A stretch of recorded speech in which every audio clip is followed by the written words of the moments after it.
Bonjour, bonjour. Alors aujourd'hui, on est dans la ville de Triberg, toujours dans la forêt noire.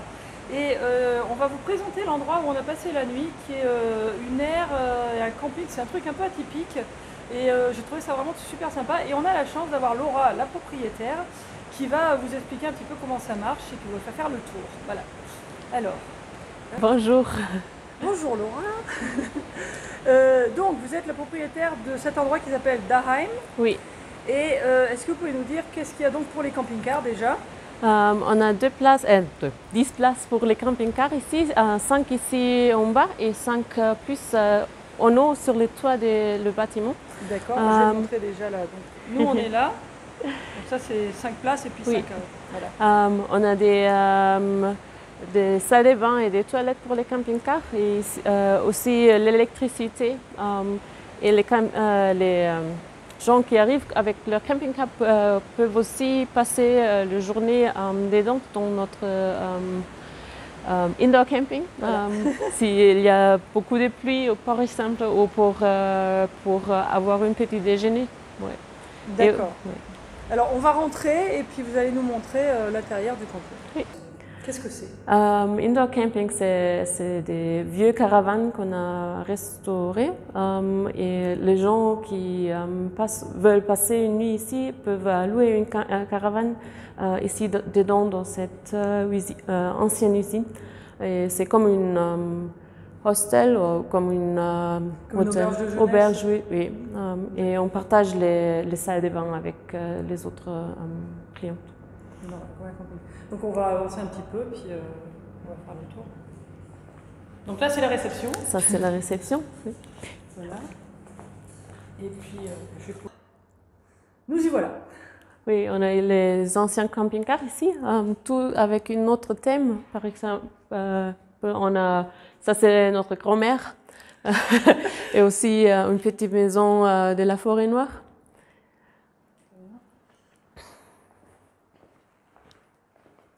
Super. Ça c'est le thème du ski, je crois. Ça c'est le thème du ski, oui. Et aussi on a Noël sur le côté là.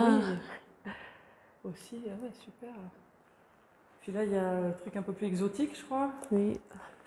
À la gauche, on a une camping-car où on loue le lit. Chaque lit à une autre personne, comme dans une auberge de jeunesse. C'est pour les gens qui voyagent seuls. Oui, comme ça, ils peuvent. Oui. Et est-ce que vous pouvez nous dire une idée du prix pour louer tout ça Maintenant, dans l'été, c'était 80 € pour 2 personnes dans une caravane. Oui. Ok, ah d'accord. Et pour les camping-cars c'est 26 € pour 2 personnes et ça inclut l'électricité, les salles de bain et aussi la taxe des séjours. Et avec ça, je vais vous donner les tickets pour les cascades ici à Triberg et les musées et pour les transports publics aussi. Voilà, donc ça c'est ce qu'on a fait nous, on a visité les cascades, c'était gratuit donc c'est très bien.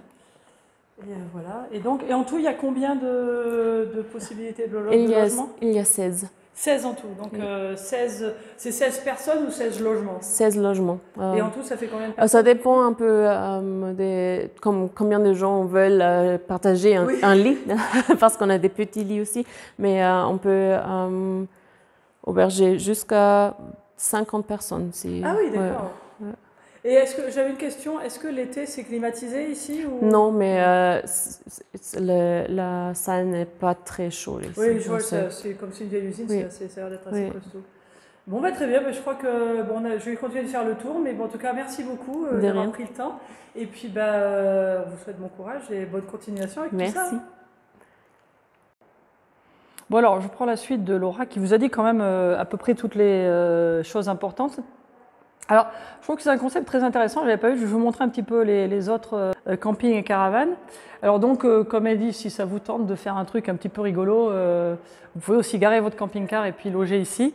Je pense que cet été, ça aurait peut-être été une bonne option, peut-être avec la chaleur, pour les gens qui recherchaient un peu le frais, parce qu'ici, apparemment, ça a l'air d'être un petit peu plus frais.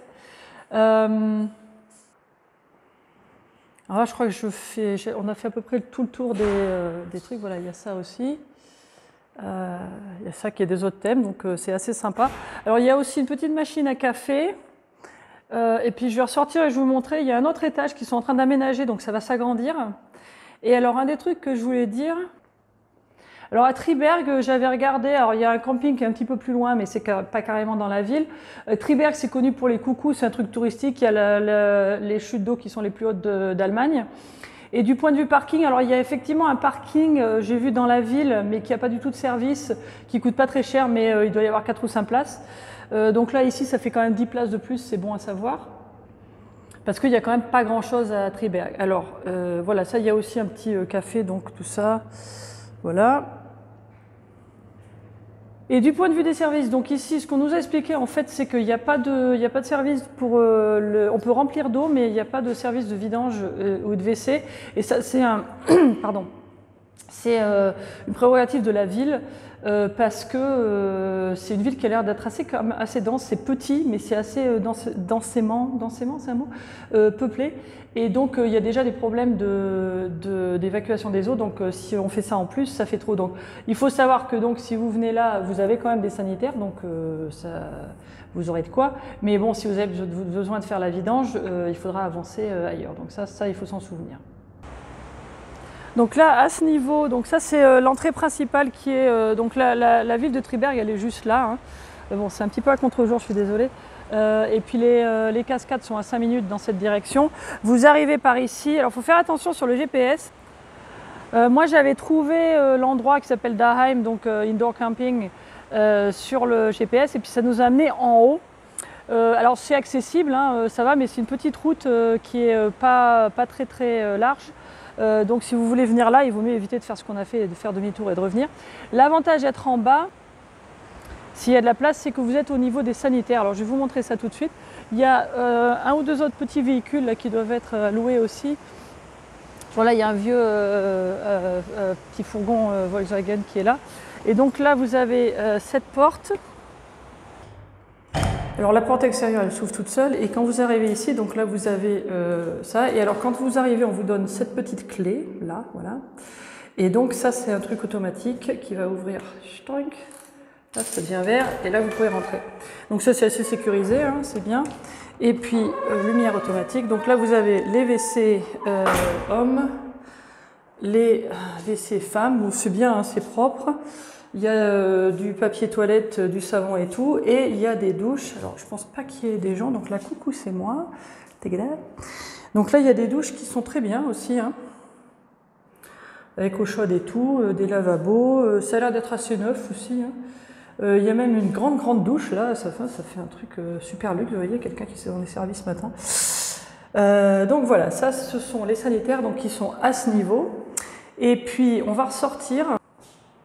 Donc là, je vais vous amener, il y a mon doigt, pardon. Je vais vous amener donc à l'étage. Il y a un petit ascenseur au milieu, c'est assez marrant. Et en haut, donc c'est un parking qui sert aussi à des voitures et qui a aussi des places en plus. Alors on va y aller tout de suite. Attendez, je ferme. Alors dehors, donc derrière moi il y a les sanitaires et puis là, donc là il y a ce petit ascenseur. Alors c'est une usine désaffectée. Hein.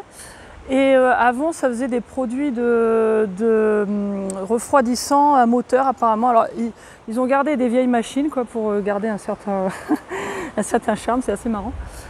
Et donc là, à ce niveau, je ne peux pas vraiment vous montrer parce que c'est complètement fermé, mais il y a donc à peu près l'équivalent de la surface en bas qui sont en train de réaménager pour faire d'autres petits logements. Hein. Et puis là, il y a un petit Biergarten, pub, etc. qui est là pour l'instant, c'est pas ouvert, c'est trop tôt. Et alors, ce qui est bien aussi, c'est que juste à côté, il y a une salle de gym qui, d'après ce que j'ai compris, coûte 7 €. Donc ça, si c'est un truc que vous voulez faire, vous pouvez le faire aussi. Et puis bon, donc tout là-haut, il y a l'autre parking et on va y aller tout de suite par cet ascenseur. Et voilà, c'est moi.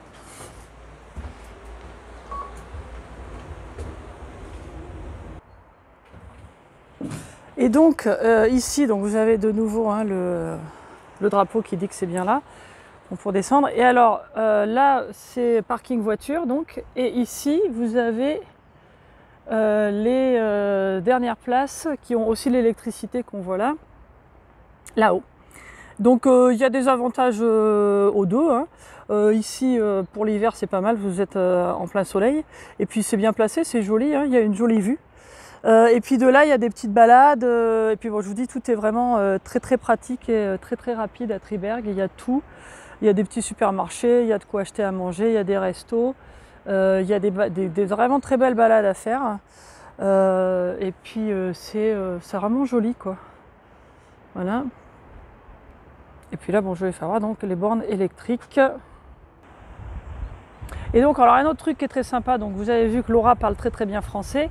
Elle est d'ici en fait, mais elle est mariée à un Français, donc qui lui aussi parle très bien français. Donc ça, c'est aussi sympa pour les Français qui viennent ici. Si vous ne parlez pas allemand, ça aide quand même. Donc ça, c'était un petit plus aussi. Donc ça, c'est la vue du haut, hein. Et alors, juste, il faut savoir qu'il y a une petite rivière. C'est la Goutard apparemment, qui est la rivière qui passe ici, qui est vraiment juste derrière le camping-car. Donc là on voit le pont, hein. Vous voyez pas l'eau, mais là c'est vraiment juste à côté. Alors on l'entend, alors pour les gens qui sont un peu sensibles au bruit, ça faut le savoir, mais bon, nous ça nous berce, on a bien aimé quoi. Donc là je vais redescendre, tac. Et un autre truc que je voulais dire aussi, je vais le faire dans l'ascenseur comme ça il n'y a pas de vent, l'heure du check-out c'est 14h. Donc nous techniquement on est arrivé vers 13h, donc finalement ça nous a donné 25 heures.